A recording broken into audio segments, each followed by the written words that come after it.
Hi friends, అందరు ఎలా ఉన్నారు? Welcome back to Navi Lakshmi YouTube channel.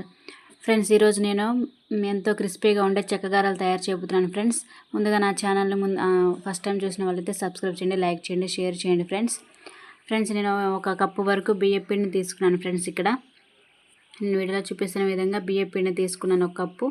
చూసారు ఎంత మెత్తగా ఉందో బియ్యం పిండి. ఈ బియ్యం పిండిలోకి ఒక 4-5 పచ్చిమిర్చి యాడ్ చేసుకుంటున్నాను. ఫ్రెండ్స్, ఈ పచ్చిమిర్చి అలాగే కొంచెం అల్లం కలిపి ఒక మిక్సీ జార్లో మిక్సీ పట్టుకున్నాను. ఫ్రెండ్స్, చూసారు కదా, కచ్చా పచ్చగా పట్టుకోవాలి, మెత్తగా వద్దు. ఈ బియ్యం పిండిలోకి యాడ్ చేసుకుంటున్నాను. ఫ్రెండ్స్, తర్వాత సన్నగా తరిగిన కొంచెం కరివేపాకుని యాడ్ చేసుకుంటున్నాను. అలాగే కొంచెం రుచికి సరిపడా సాల్ట్ని యాడ్ చేస్తున్నాను. రుచికి సరిపడా సాల్ట్, అలాగే కొంచెం జీలకర్ర యాడ్ చేస్తున్నాను. ఫ్రెండ్స్, కొంచెం జీలకర్ర యాడ్ చేస్తున్నాను. అలాగే మొత్తం కూడా ఒకసారి కలుపుకోవాలి. ఫ్రెండ్స్, ఇవన్నీ యాడ్ చేసిన తర్వాత పిండిని మొత్తాన్ని కూడా ఇవన్నీ కలిసేటట్టుగా మొత్తాన్ని కలుపుకోవాలి. అలాగే కొంచెం వేడి చేసి చల్లార్చిన నెయ్యిని కూడా కొంచెం యాడ్ చేసుకోవాలి. ఫ్రెండ్స్, ఈ చెక్క గారెల్లో సీక్రెట్ ఏంటంటే నెయ్యి వేసుకోవాలి. ఫ్రెండ్స్, నెయ్యి లేకపోతే బటర్ కానీ మీ ఇంట్లో తయారు చేసుకునే వెన్నెని వేసుకోవచ్చు. ఫ్రెండ్స్, ఇవన్నీ కూడా మంచిగా మిక్స్ చేసుకోవాలి, మంచిగా కలుపుకోవాలి. అలాగే ఈ పిండి మనకి చెక్కగారెలు క్రిస్పీగా రావాలంటే వేడి నీళ్ళతోటి ఈ పిండిని కలుపుకోవాలి. ఫ్రెండ్స్, కాచి చల్లార్చిన వేడి నీళ్ళతోటి, కొంచెం గోరువెచ్చగా ఉన్న నీళ్ళతోటి కొంచెం కూడా ఆ గోరువెచ్చని నీళ్ళు కొంచెం యాడ్ చేసుకుంటూ పిండిని మొత్తాన్ని కూడా ముద్దలాగా కలుపుకోవాలి. ఫ్రెండ్స్, చూస్తున్నారు కదా, నేను వీడియోలో చూపిస్తున్న విధంగా మనకు చపాతీ పిండి మాదిరిగా ఇట్లా కలుపుకోవాలి.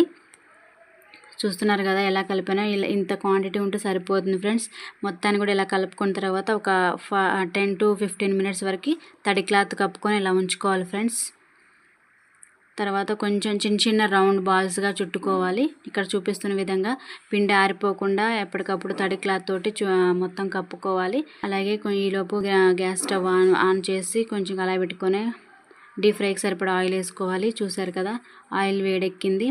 కొంచెం ఇలా పిండి ముద్దల్ని గారెలాగా చేసుకొని నూనె బాగా వేడెక్కిన తర్వాతనే మనం చెక్క గారెలను ఆయిల్ వేసుకోవాలి. ఫ్రెండ్స్, లేకపోతే మంచిగా రావు. చూసారు కదా, ఆయిల్ మొత్తం వేడెక్కింది.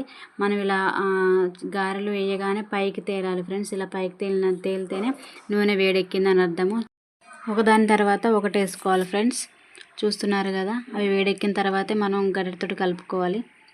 చూసారా ఫ్రెండ్స్, నేను ఒక ట్రిక్ చెప్తున్నాను. మీరు ఇంట్లో ఉండి ఒక్కళ్ళే ఈ చెక్కగారెలు తయారు చేస్తున్నప్పుడు కొంచెం ఇబ్బంది అవుతుంది కదా, అప్పుడు ఈ ట్రిక్ని ఫాలో అవ్వండి. చాలా మనం గారెలు చేసుకోవచ్చు. ఇట్లా మనకి ప్లెయిన్గా ఉండే ఒక గిన్నెని తీసుకొని దానికి కవర్ మొత్తం చుట్టి అడుగున ఆయిల్ రాసేసి ఇలా ఉండల్ని ఒక పాలిథిన్ కవర్లో పెట్టాలి. ఫ్రెండ్స్, అక్కడొకటి పెట్టేసి ఇలా నేను వీడియోలో చూపిస్తున్న విధంగా ఇలా ప్రెస్ చేస్తే మనకి ఒక్కళ్ళ ఉండగా ఎన్నో చెక్కగారెలు తయారు చేసుకోవచ్చు. ఫ్రెండ్స్, చూస్తున్నారు కదా, ఇలా ఈ మనకి ఈ చెక్కగారెలు అనేవి గోల్డెన్ బ్రౌన్ కలర్ వచ్చే వరకు ఉంచాలి. ఫ్రెండ్స్, ఇది ఇక్కడ చూపిస్తున్నాను కదా, వీడియోలో చూపిస్తున్న విధంగా ఈ క్వాంటిటీ తీసేయండి. ఎందుకంటే చెక్కగారెలు మనం బయటకు తీసిన తర్వాత కూడా అవి ఇంకా కలర్ చేంజ్ అవుతూ ఉంటాయి. అందుకే నేను ఈ క్వాంటిటీ తీసాను. చూస్తున్నారు కదా, ఇలా 1 by 1 వేసుకోవాలి. నేను వీడియోలో చూపిస్తున్న విధంగా ఒకదాని తర్వాత ఒకటి వేసుకుంటూ అవి వేడెక్కిన తర్వాతనే మనం గరిటెతోటి అటు ఇటు తిప్పుకోవాలి. ఫ్రెండ్స్, చూస్తున్నారు కదా ఎంత క్రిస్పీగా వచ్చాయో. చూస్తున్నారు కదా, నేను వీడియోలో చూపిస్తున్న విధంగా 1 by 1 వేసుకున్న తర్వాత ఇట్లా తీసేసుకోవాలి. మరీ రెడ్ కలర్ కాకుండా ఫ్రెండ్స్, ఇలా కొంచెం గోల్డెన్ బ్రౌన్ కలర్ వచ్చిన తర్వాత తీసేయాలి.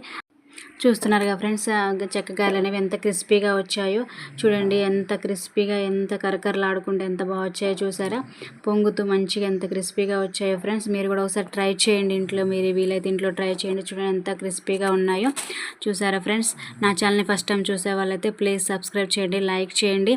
వీలైతే మీ ఫ్రెండ్స్కి, మీ ఇంట్లో వాళ్ళకి షేర్ చేయండి. ఫ్రెండ్స్, సపోర్ట్ చేయండి. ఫ్రెండ్స్, మీరు సపోర్ట్ చేస్తే ఇంకా ఎన్నో వీడియోస్ పోస్ట్ చేస్తాను. ఫ్రెండ్స్.